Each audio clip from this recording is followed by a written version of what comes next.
Yang kedua untuk edisi sampai pagi hari ini ada yang seperti kami janjikan, kita tadi mula-mula ada bertanyakan kepada ada penonton, kalau ada penonton cukup kenal ataupun pernah mendengar mengenai dengan Bookfluencer. Hari ini kita akan mengupas isu ini, kita akan sama-sama berbincang dengan Bookfluencer. Apa sebenarnya Bookfluencer ini? Jadi pastikan terus saja menyaksikan sampai pagi untuk hari ini. Wawancara kita kedua, kita akan berbincang mengenai dengan peranan Bookfluencers dalam memupuk minat membaca. Untuk ini ada dua narasumber yang telah kita jemput di laman yang berada di alam virtual masanya, tokoh ikon belia. Betul, ikon belia.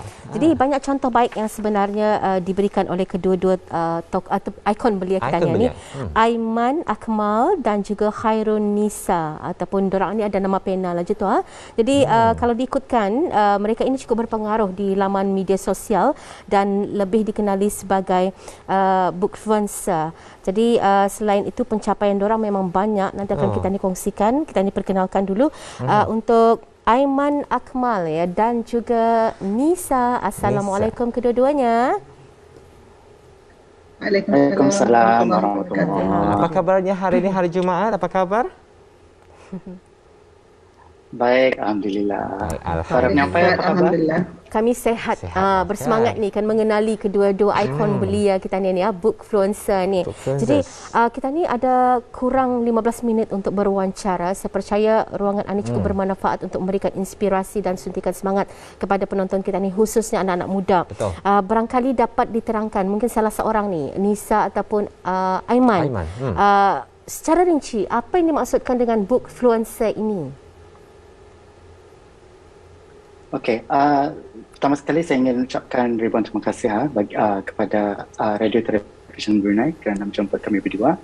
Jadi tanpa membuang masa lagi, Bookfluencer ini ia merupakan singkatan atau short form bagi ayat bahasa Inggeris iaitu Book Influencer yang diterjemahkan pada bahasa Melayu membawa maksud pengaruh buku atau pengaruh membaca. Jadi jika kita lihat di laman media sosial pada masa ini terdapat banyak bookfluencer atau influencer atau individu berpengaruh di luar sana. Tapi kebanyakannya dari segi peragaan pakaian, pakar motivasi, kesihatan, keagamaan dan sebagainya. Jadi dalam konteks ini, bookfluencer ini merupakan individu atau sekumpulan individu yang mempunyai pengaruh dalam memupuk minat membaca, terutama melalui media sosial seperti YouTube, Instagram dan TikTok. Dan apabila kita ni bercakap mengenai dengan definisi Bookfluencer dan juga kalau tadi boleh kongsikan sedikit ada penonton mengenai dengan pencapaian kedua-dua narasumber kita hari ini. Sini ingin kita kongsikan kedua-dua ikon kita hari ini telah pun mempunyai 1,000 pengikut atau followers di laman Instagram dan lebih daripada 14,000 sebenarnya 14,000 tontonan di laman YouTube. Dan kedua-dua narasumber kita juga telah menubuhkan sebuah kelab membaca yang dikenali sebagai Diverse Lit Circle. Dan tadi ada dikongsikan oleh Aiman mengenai dengan menggunakan laman media sosial. Jadi mungkin boleh diceritakan lagi di antara sebab-sebab utama mengapa menggunakan laman media sosial bagi menunjukkan minat membaca buku dan bila sebenarnya bermulanya mereview buku ini. Silakan. Mungkin Nisa barangkali.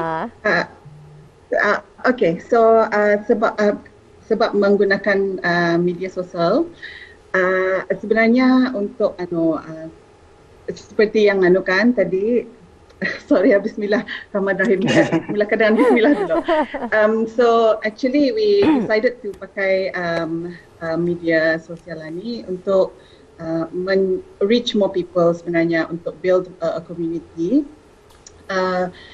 Especially because ia penggunaan media sosial ini sangat berleluasa sudah kan, and so it's easier to reach more people untuk membagi macam macam semangatlah untuk membaca tu, sama lagi pun ia very mesra pengguna and easy to use.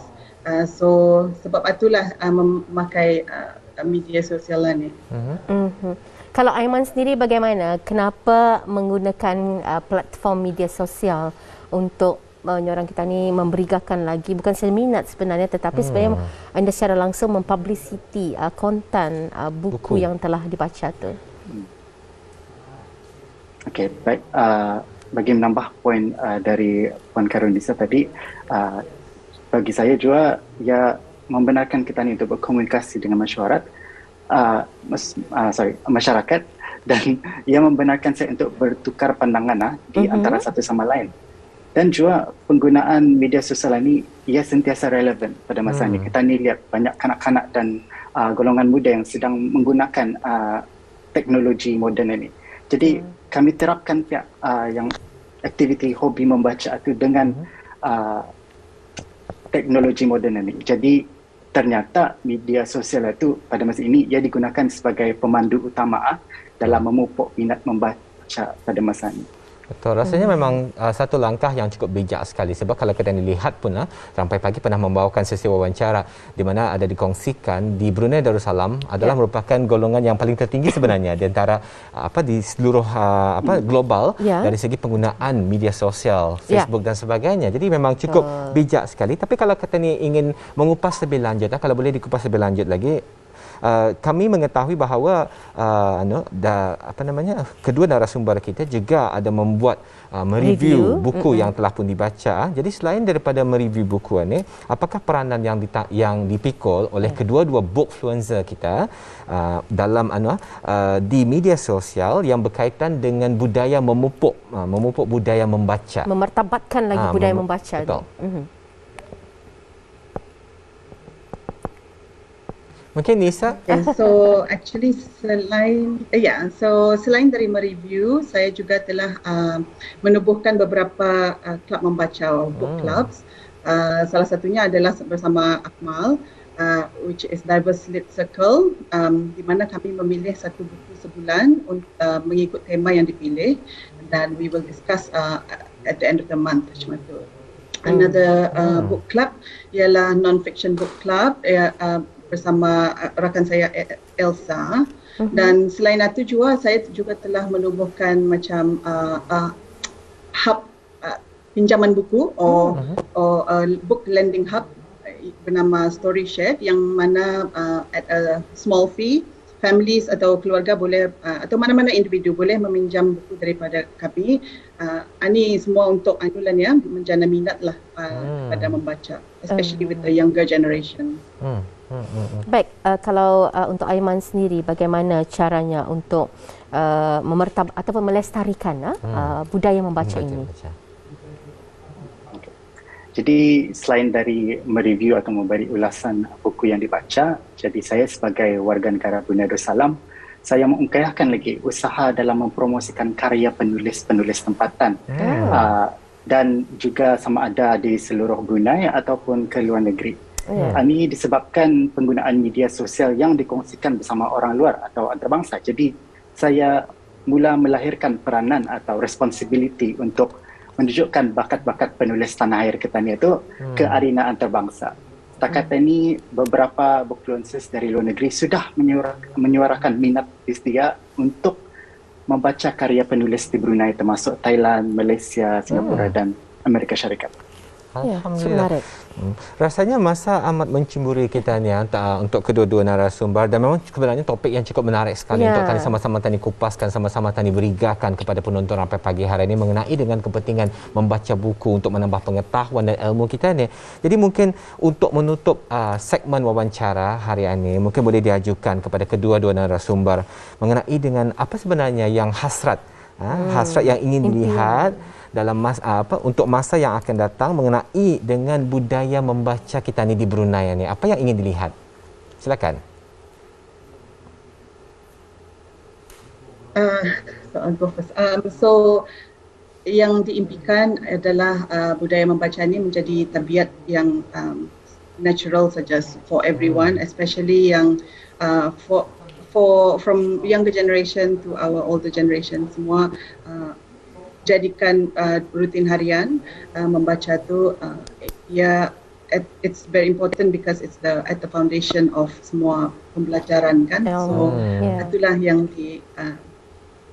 impian yang dihasratkan. Untuk Aiman sendiri, bagaimana secara ringkas Aiman? Jadi bagi pendapat saya dan juga samping untuk mencapai wawasan Brunei 2035, kita ni ingin menggunakan teknologi itu untuk meneruskan minat untuk membaca tu. Jadi kita ni seharusnya tidak membelakangi kedua-duanya, membaca, aktiviti membaca ataupun teknologi moden. Jadi kita ni satukan, gabungkan, supaya kita ni golongan muda dan juga kanak-kanak itu orang minat untuk membaca, dan jangan dibiarkan membaca itu jadi satu beban kepada orang golongan muda. Baik. Apapun untuk Aiman dan juga Nisa, semoga terus maju jaya, terus melangkah untuk melestarikan lagi budaya membaca, bukan hanya di kalangan anak muda tetapi masyarakat Brunei secara keseluruhannya. Kerana apa yang dilakukan ini merupakan satu contoh yang sangat-sangat baik sekali. Betul. Ya. Membaca memang cukup penting sekali dalam usaha kita ni menambah pengetahuan kita ni. Alhamdulillah. Dan daripada Rampai Pagi kami mengucapkan ribuan terima kasih kepada Akmal dan juga Nisa kerana sudi diwawancara untuk segmen kita hari ini. Terima kasih. Jumpa lagi. Assalamualaikum. Jaga diri. Terima kasih.